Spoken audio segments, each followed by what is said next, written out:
Well, here with another fun interview. This time we're going over into Minnesota with Andrew Christenson. He drove a go-kart this last year, I believe the 9C, if that is that correct, Andrew? Yes, sir, it is. Good deal. How are you? How have you been doing? To start off the off season, so to speak. I've been doing pretty good. Good deal. And for those that don't know about you and your racing, mentioned you were in go-karts. How long have you been involved with racing go-karts or just in general? Go-karts, 11 years now. Okay. It's quite a few years behind the wheel. So how old are you now? I am 15. 15. So you've been racing, wow, since 4 years of age. That's pretty dang cool. That's about the age where they start, so Okay, had to get in wow. early. Wow, that's I trying to well, I don't really remember anything from when I was 4 years old. So I couldn't only imagine being behind the wheel of a go-kart itself. That's got to be almost intimidating in one aspect. How did things start off for you in the go-kart ranks? So we got an invite out to Atwater to go watch them race, and I kind of got hooked on it. So we bought a rookie cage kart and raced it at Westport for my first year, and then we went to Westport Atwater, and then we got a wing kart for me, which then we raced that from Minnesota, and we've raced all the way out in Nebraska with them. Okay. Yeah, I've noticed as I've kind of followed a few more go-karters and kind of understood people's backgrounds with go-karting, it involves a lot of traveling. I mean, there's a lot of places that you can kind of go to throughout the summer and even during the winter time. Yeah, one of the more famous places is would be kind of Nebraska, $1,000 to win for a go-kart race. It's really good payout. Or Wisconsin is another one. Cedar Lake Arena. Yeah, I always notice when I go over to Cedar Lake that they have that kind of big indoor place, and so that'd be kind of cool to. Have you been over to Cedar Lake for any of those races? Yep. So we would run the um Sunday. I think they called it a Sunday shootout. Okay, nice. And so, being that you're around the Atwater area, are you from the Willmar area, or where would you consider home for you? Wilmer. Wilmer, nice. And so, do you get to go outside of the go-kart racing? Do you get to go to any of the races in Wilmer or around the surrounding near communities? Yeah. So this past year we went around traveling with my sister Alicia Christenson. She finished 25th in national points in the Hornet for her first year. So we were kind of happy about that one. I started my YouTube this year with all the onboard cameras I did. So Nice. So, with onboards from Alyssa's or yours or both? so I did kind of both, and then my buddies wanted to get their onboard, so I kind of tossed my GoPro on them, and they decided to roll over. So got some good videos. Well, I mean, one aspect of rollover is kind of a cool video, but it's not necessarily what you want to capture all the time. No, I think we had two rollovers on an onboard this year, Oh, wow. so that ain't too bad. No, I think I just had my second rollover with a GoPro. So that for that odds, I'm kind of surprised that it hasn't been more. But and people always ask me like, oh yeah, that's gotta be like cool stuff to capture, like crashes and all that stuff. It's like, yeah, but I don't necessarily want to capture that because that means like they have to spend more money to get everything put back together and they may be out of racing for a little bit. So it's kind of a yeah. Yeah, my friend he decided to shear off his left rear and then tip it over at Westport. Oof. Yeah, they don't work too well when all the tires aren't on the vehicle. Yeah, no, they don't. That's cool. I guess I didn't make the connection that you were related to Alyssa. So now I understand the connection because I believe she's 19C for her number. 19A is her number. 19A. Okay. Yep. I do remember that now. So cool. And so being that you've come off your go-kart season, I was just looking at some of your races from this past year. Pretty solid year for you. A good amount of races under your belt. What would you say has been one of your favorite moments from your go-kart racing this year or in previous years? Um, I mean, you always got to be happy about a track championship. I've 10 of them right now, and I think from this year, I would probably say getting our motor problems all all figured out because throughout the whole year we had a bunch of engine problems, and at the final two races we finally got them fixed. So kind of nice having that. Yeah, definitely when you have some gremlins that you're kind of trying to chase a little bit throughout the year, that's always good to kind of once you figure those out and then everything else is like, okay, now we're kind of where we expect to be. So that's gotta be a good feeling. Yeah, Well, and oh, go ahead. it's not nice when you got a $2,000 motor getting blown up and you gotta change this and then change that all inside. It gets too much sometimes. Yeah, yeah, engines aren't cheap, especially like in any form of racing. I like go-karts, I assume you can still spend quite a bit of money on those. And so yeah, so that's good that you had a good end to your season. Now that we're kind of in the off season, what are your kind of plans going into 2025? Anything set in stone right now? Probably just getting a seat time in the race car once we figure out what to do with it. So first we're gonna get it, and then probably get seat time will be the best for me this first year. Okay. And we were kind of talking a little bit off air. What kind of race car are you planning to get into for 2025? A mod 4. Mod 4, nice. And so they race locally around your home track of Willmar, and you can kind of go to other places, including Brainerd, St. Cloud, Bemidji. Is that kind of what your plan is for that first year? I think this first year we're just gonna figure out when we're trying to stay on top of maintenance and everything, and then maybe in some or in some future years we might travel around. Yeah, that's a good plan. And Wilmer's a tricky track to get around. Obviously, it's not shaped like any other track that I've been to, and so I think if you get a good handle on that place, everywhere else seems like it kind of come naturally. Yeah, when I my sister let me race the Hornet was 2 years ago when it was still Joe Martin, when it was still his. We got to try it out, and my sister liked it more, so she got the car first, and then I I spent another year in wing carts, but I hit the wall every time in that Hornet. I did not like it. Oh, yeah, I suppose with Hornets because it's like from what I've seen on boards, it takes a lot to steer those things. So I'm sure that takes a little bit to get used to, after, especially after coming from a cart where it's really quick. Yeah, so carts you barely turn the steering wheel, and it gets to the bottom. Race for Hornets, it's a whole nother thing. Front wheel drive, and it's a lot more difficult. Yeah. Yeah, I can only imagine. I've driven a hobby stock and a stock car. And I mean, hobby stock's kind of similar steering. I shouldn't say similar steering to a Hornet, but it takes a lot to turn. And then stock car is just like, just a slight little turn. And I was like, wow, this is night and day difference. Yeah, I just can't wait to see what the Mod 4 will be like.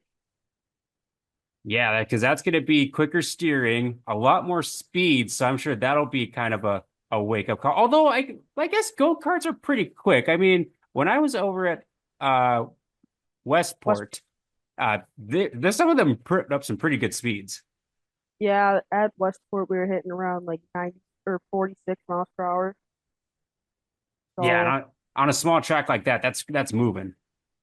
yeah, but at Water you're wide open the whole time, and that's kind of like a gearing track because you got to plan when you're gonna hit the chip, or you got to plan when you go into the corners for gearing. Yeah, yeah, that's a good point. So, I mean, it's good that you already have kind of experience with that, especially when you're going up into a race car, understanding gearing and hitting the chip and all that, because I'm sure that's a lot of adjusting when you get to a big race car for things like that. Yeah, I think it's gonna be most difficult thing is gonna be trying to trying to keep my foot in the gas if I can. So my first year especially. Yeah, and kind of talking about like big racetracks in general. So, even with go-kart racing, do you have like a certain like racetrack that you raced at or that you like to go watch races at? It doesn't even have to be one that you've been to yet. Um, I mean, for go-karting, I always want to go watch Millbridge. That's one track I always want to go watch. But when my mom goes down to North Carolina for the World Finals, the World of Outlaws, they're not racing, so kind of sucks. Yeah, that just took place this last weekend. It's on my bucket list to try to get down to the World Finals because you got like almost like everything, late models, sprint cars, the big block mod. That's a big show.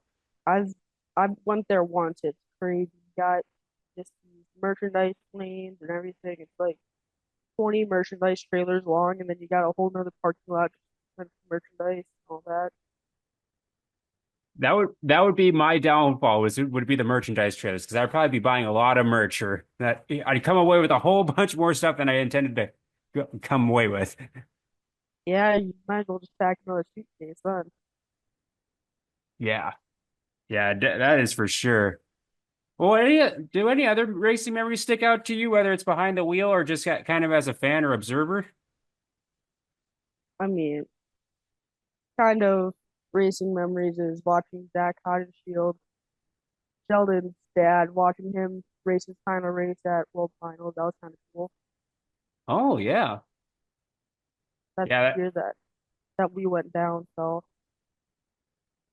Is that, would you say he's one of your role models as far as racing goes, or who would you say is your role models in racing? I mean, role models in racing is probably Don Isham. Hmm. Fast guy. He's really good person.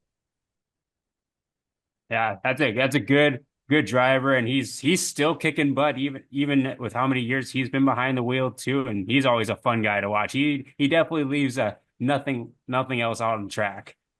No, he's wicked. Yeah. Yeah, he's really good. But came close to getting a few of those big wins at the end of the year. So I'll be excited to see how he does heading into this year, especially with now that he's got a fresh new look to his car a little bit. Yeah, that's it'll be kind of cool. And then it'll be kind of nice seeing Onyx, him racing his second year of V mods. Yeah, I got to I got to race with him for how many years in go-kart. that is, yeah, I always forget that too, that a lot of the dirt track racers come from the go-karting backgrounds, and you kind of can see like how quick they adapt to racing on the bigger tracks, and it makes a big difference. So I'm sure you'll get real accustomed real quick to the big racing. Yeah, I decided to start in mod fours because I feel like starting small is better than starting big. Yeah, that totally makes sense, especially. Because Well, oh, go ahead. go-karts are go-karts are the same way. You gotta start at the bottom and work your way up. Yeah, and a lot of especially kind of racing nowadays, a lot of drivers kind of just trying to jump into like as big of a class as they can, whether it's like a mod or a late model before like kind of get their feet wet. And so I think you have the right attitude and right approach to it to kind of getting your experience in some of the entry level divisions and kind of working your way up from there. Yeah, I don't know. I decided feel like it'll be a better kind of better way to start my big cars, and then you never know what I could work up to. I was gonna say, do you have a dream class that you or car that you want to run in the future? I mean, I think every kind of racing kid, it's either World of Outlaw, big blocks, or late models or sprint cars. I feel like if I can just race local and I can stay on my feet in racing, then I'll be happy. Yeah, that's a great goal to have. And especially you've already got like 10, 11 plus years of racing experience. So you're way ahead of the curve compared to a lot of other racers. And so good head start in that aspect. Yeah, I mean, it's it's kind of crazy. That's already been 11 years of karting, so kind of nice to know that you get kind of old and karting. Yeah, you kind of looked at one of the veterans in go-kart racing nowadays. Yeah, and then you get to see all these and then you get to see all these younger kids just eat me like no tomorrow, like Mason, Fester, huge respect to that family. Um, Connor Rylison, another racetrack friend. So Yeah, there's going to be a good crop of racers coming out of that go-kart division over the next couple of years. because I talked to Mason today, he said he's already thinking about hobby stock or something moving up into the super. Oh, Nice. Be interesting to see. The off season's always kind of fun to kind of see what people got plans because sometimes people don't reveal their plans until like the spring, or you kind of know kind of heading into winter what they're going to be doing. So it's all full of surprises. What makes it fun. Hmm. And I think it's also gonna be fun for winter. We do ice racing, so can't do that now until summer rolls back around.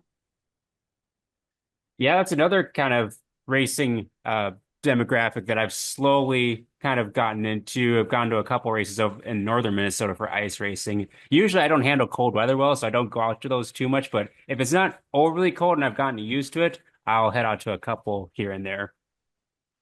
I think last time I went to an ice race, my dad was racing, we were doing pretty good, and then got wrecked and we had to kick open the doors.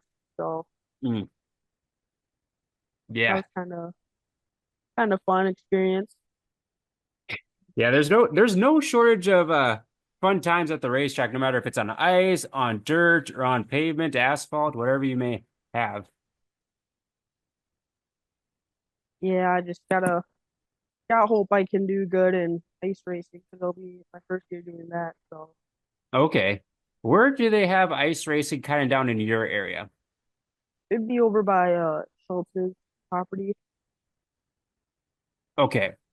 I think I've seen a couple pictures over the off season previous of people ice racing down there. So, okay, that makes sense. Yeah. Well, before I let you go, I wanted to give you a chance to give a shout out to any of your pit crew, family, sponsors, or anyone that helps your racing program out or is helping your racing program in the future. Um, to help the racing program, my dad helped me out a lot with the cart, continue water conditioning, been with us since the start of my racing. Um, Odland trucking, people that don't like me, they like to push me harder than I never be pushed. So, There you uh, go. Paradise Schools and Spas, Randy's Tax Service, Pence Auto Body, Central Tire. So,